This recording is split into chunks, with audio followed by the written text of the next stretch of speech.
ಮುಗಿಸ್ಬೋದ. ಆದ್ರಿಂದ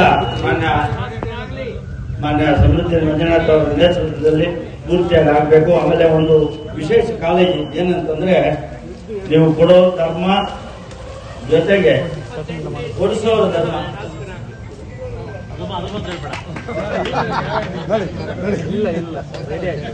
ಅದನ್ನ ನಾವು ಹೇಳೋದಲ್ಲ, ಅವ್ರ ಇಚ್ಛೆ.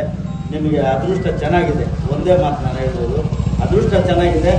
ಎಲ್ಲಾ ಸಕಲ ಸೌಲಭ್ಯಗಳು ಓದಕ್ ಬರ್ತಾ ಇದೆ. ನನಗೆ ಗೊತ್ತು ಏನು ಇರೋದೇ ನಮ್ಮಲ್ಲಿ ವೀಕ್ ಆಗುತ್ತಿದ್ದಾರೆ.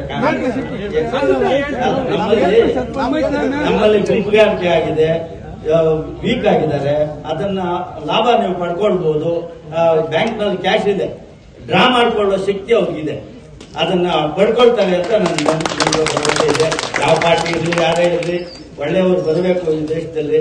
ಆಮೇಲೆ ಇನ್ನೊಂದು ಮನವಿ, ನೀವು ಕೊಡೋದ್ರ ಜೊತೆಗೆ ಸರ್ಕಾರದಿಂದ ಕೊಡುವಾಗ ಮುಖ್ಯಮಂತ್ರಿಗಳು ನನಗೆ ಬಹಳ ಕ್ಲೋಸ್ ಆಗಿದ್ದಾರೆ.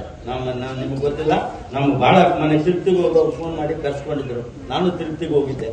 ನೀವು ಬರೋವಾಗ ನನಗೆ ಕೊತ್ತೂರು ಮಂಜುನಾಥ್, ಕೊಮ್ಮನಹಳ್ಳಿ ನಂಜೇಗೌಡ ಇಬ್ರು ಬನ್ನಿ ದೇವಸ್ಥಾನಕ್ಕೆ ಕೊಡ್ಸೋಣ ಅಂತ ಹೇಳಿದ್ರು.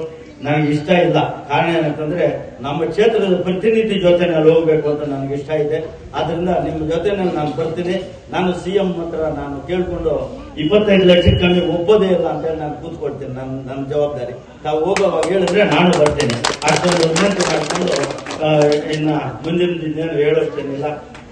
ಎಲ್ಲರಿಗೂ ಸನ್ಮಾನ ಉಂಟಾಗಲಿ, ದೇವರು ಒಳ್ಳೆ ಆಯುರಾರೋಗ್ಯ ಭಾಗ್ಯ ಕೊಡಲಿ, ಉತ್ತಮವಾದಂತ ಬೆಳೀಲಿ ಅಂತ ಹೇಳಿ ಆಶಿಸ್ತಾ ನಾವು ಮಾತುಗಳನ್ನು ಮುಗಿಸ್ತಾ ಇದ್ದೀವಿ. ಆಮೇಲೆ ಇನ್ನೊಂದು, ಬೋರ್ವೆಲ್ ದೇವಸ್ಥಾನ ಪಕ್ಕದಲ್ಲೇ 120 ಅಡಿ ಇಳಿದಿದೆ ಬೋರ್ವೆಲ್. 20 ವರ್ಷದಿಂದ ನೀರು ಸಪ್ಲೈ ಕೊಡ್ತಾ ಇದೆ. ಪಕ್ಕದಲ್ಲೇ 100 ಅಡಿ ದೂರದಲ್ಲಿ 1000 ಅಡಿ ಇದೆ. 1500 ಅಡಿಗಳಲ್ಲಿ ಬೋರ್ವೆಲ್ ಇರೋದು.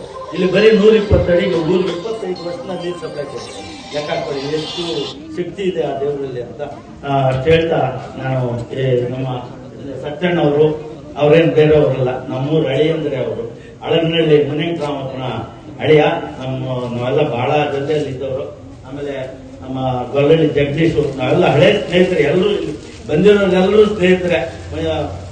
ಸಮೃದ್ಧಿ ಮಂಜಣ್ಣ ಅವ್ರು ಬಿಟ್ಟು ಅವ್ರನ್ನ ಪರಿಚಯ ಕಡಿಮೆ ಇತ್ತು. ಈಗ ಪರಿಚಯ ಚೆನ್ನಾಗಿ ಆಗಿದ್ದಾರೆ. ಆದ್ರೂ ನಾವೇನು ಬೇರೆ ರೀತಿಯಲ್ಲಿ ನಾನು ಯಾವತ್ತೂ ಅವ್ರ ಬಗ್ಗೆ ಎರಡನೇ ಮಾತಾಡೇ ಇಲ್ಲ. ಎಂತ ಸಂದರ್ಭದಲ್ಲೂ ನಮ್ಮವ್ರನ್ನ ಬೈದಿದ್ದೀನಿ, ನಮ್ಮವ್ರನ್ನ ಟೀಕೆ ಮಾಡಿದ್ದೀನಿ. ನಿಮ್ಮನ್ನೊಂದು ದಿವಸ ಕೂಡ ನಾನು ಬೈದಿಲ್ಲ ಎಲ್ಲಿನೂ. ಕಾರಣ ಏನಂತಂದ್ರೆ, ನೀವು ಮಾಡ್ತಾ ಇರ್ತಕ್ಕಂಥ ಕೆಲಸಗಳು ಉತ್ತಮವಾಗಿದೆ ಅಂತ ಹೇಳ್ತಾ ನಾನು ಈ ಸಂದರ್ಭದಲ್ಲಿ ಆಮೇಲೆ ಲಕ್ಷ್ಮೀನಾರಾಯಣ, ಬಂಡಾಳಿ ಲಕ್ಷ್ಮೀನಾರಾಯಣ, ನಾವೆಲ್ಲ ಬಹಳ ಹಳೆ ಸ್ನೇಹಿತರು ಎಲ್ಲರೂ. ಆದ್ದರಿಂದ ಇವರೆಲ್ಲರೂ ಆಗಮಿಸಿದ್ದಾರೆ.